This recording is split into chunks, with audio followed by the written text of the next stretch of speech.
Welcome back to Rent One Park. I'm Gary Martin. The Diamonds get ready to take on the Pride here in Game 2 of the series of NPF softball, and I am with the commissioner of the NPF, Cherri Kempf. Tell us a little bit about the league. Well, the league is a 4-team league. The teams are located in Chicago, Illinois, Akron, Ohio, Kissimmee, Florida, and then the NPF Diamonds really are based in Florida, but they play across the country, and also they play a series in Canada this year. What's your thoughts on the future of this league, and kind of let everybody know where things are at right now, maybe a possibility of expanding the league? Well, I think expansion is a number one priority for us, along with television, and I think the future looks bright, and that credit goes to the athletes themselves. We have the very best athletes in this league. A lot of them have made a sacrifice away from the United States national team to play professional softball, and all of them make a financial sacrifice. It sounds a little odd, but they do, to be professional athletes in the league. So I think that we've done some things from a league standpoint to qualify owners and prepare for expansion, and then legitimately sell franchises. We are now a franchisor. So I think that we've set ourselves up in the last several years to really be able to explode and do that in a positive way. You mentioned the sacrifices that some of the young ladies have to make with choosing this over playing for the national team. Talk a little bit about why that came about and how difficult it had to be for some of them. Well, I think what happened was that the U.S. national team decided that they were tired of sharing the athletes. No one clearly understands that process since softball was removed from the Olympics, but they are the ones that decided to draw a line in the sand and say, hey, you can only do one or the other. We are going to have our scrimmages. We're going to have our practices. If you have to miss those to be play in the professional league, we're not going to excuse that. So they pretty much put it to a choice, and that's where the athletes sat. So you had gold and silver medalists, very accomplished and successful women in the sport who had their backs to the wall and had to make a choice.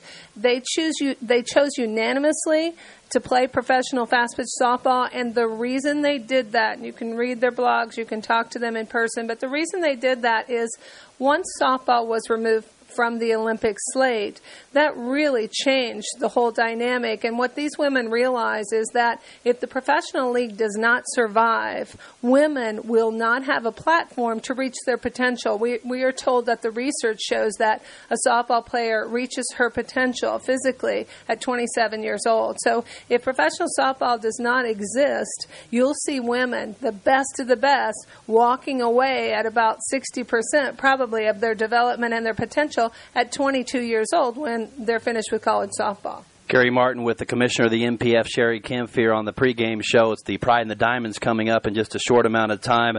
So the tough choices that they make. And just at the banquet the other night, just some of the passion that these girls have for the game is absolutely incredible.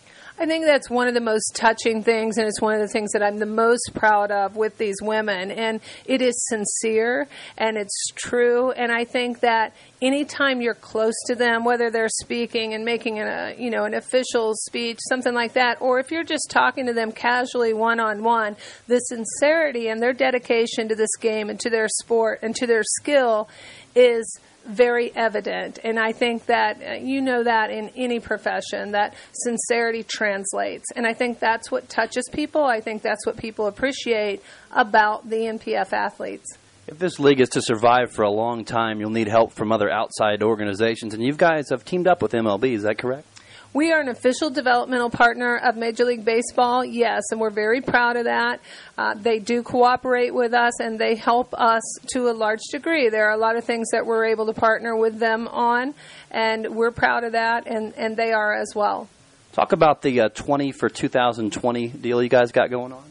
That's a great campaign. What we did this year was just sort of set up a platform to allow really anybody to be able to commit a few dollars, $20, for the future of professional softball. So the premise is give $20 now so that this softball league will be strong and viable in the year 2020. And, you know, the campaign was met with a lot of so much positive comments. It was so inspiring to be in the league office when that launched, and it's been successful. We committed 100% of the money raised to television production this year, which is going to allow us to put our championship series on television in August from Sulphur, Louisiana.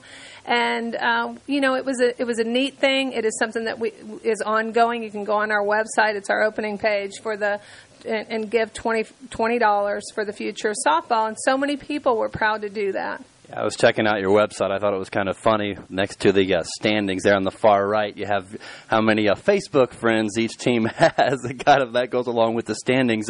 How much has that been a tool for you guys, Facebook and Twitter?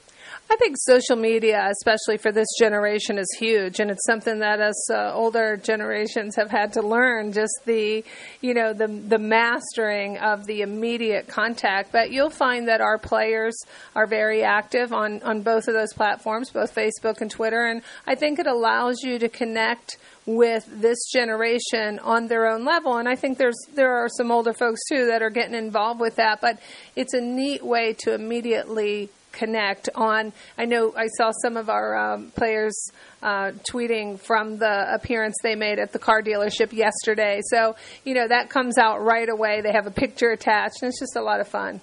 Yeah, tell everybody how they get to your website again. Our website is profastpitch.com. Okay, with Cherri Kempf, Gary Martin on the pregame show. And full disclosure, I was not a softball fan up until about 2 years ago. Got involved with SIU softball and got a chance to go out to the NJCAA national tournament out there. And just, a couple of games, absolutely fell in love with it. And sometimes that's all it takes. It might take a person coming, they've never seen a softball game before, to come out to one of these remaining 3 games in this series, and they could fall in love with it. It's just a great sport, and the pace of the game, I think, is what drew me to begin with. And, that is exactly what captures a lot of people, is that there's a lot going on very quickly. And I do want to say this, that Southern Illinois University has a long history of putting a quality team on the field. And Coach Carrie Blaylock, I think, is among the top coaches in the country. I think she's able to attract fantastic athletes here. And I think that's something that I hope the area folks appreciate, because they are a quality softball program, and they're a contender at the Division I level. Getting back to just the league from an overall perspective, did you have a timetable on when you'd like to maybe expand and get some more teams? Yesterday, yes. We are ready. We wanted to make sure that we got the process in place, and that was to be able to create franchises, because that's really how you're going to build wealth with your investment, is to be able to own a team for a significant amount of time and then sell it. And if you have a franchise, you have something to sell. And I think the league made a mistake in its history in that they were enthusiastic, and when other enthusiastic people maybe approached them with what they had the majority of was enthusiasm and not maybe the financial means to own a team, they really just did not qualify people. There was no process, and because of that, a lot of teams did not survive. And that's been misunderstood a little bit, that the sport can't survive, and that's not true. I think it was just there were a lot of people in that position that should never have been in that position. So I think going forward with the position of qualifying owners, I think we're ready to go. And I think the athletes, I'll tell you something right now, we are not getting all the top college athletes. There are so many out there. This year, our draft, our 2011 college draft, 20 players came out of college. There were far more fantastic seniors than 20. So I think that's something that I'm excited about as we see expansion. We're going to get to see more quality players come play professional softball. What's your biggest competition on some of those other places that those players are going?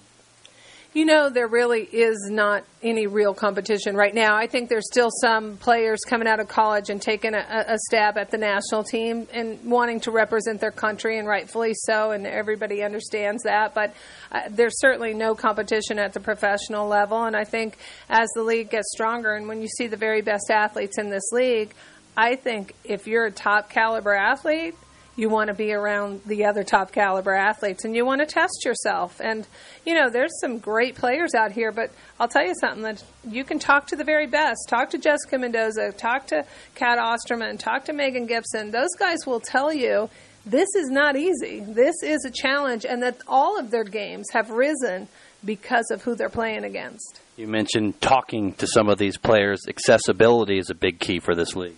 Well, it really is. That's something that we're extremely proud of, and we're able to brag about that because our athletes are so willing to connect with their fans and with the audience. So you'll find that after the games, they'll stay around, they'll sign autographs as long as people want them.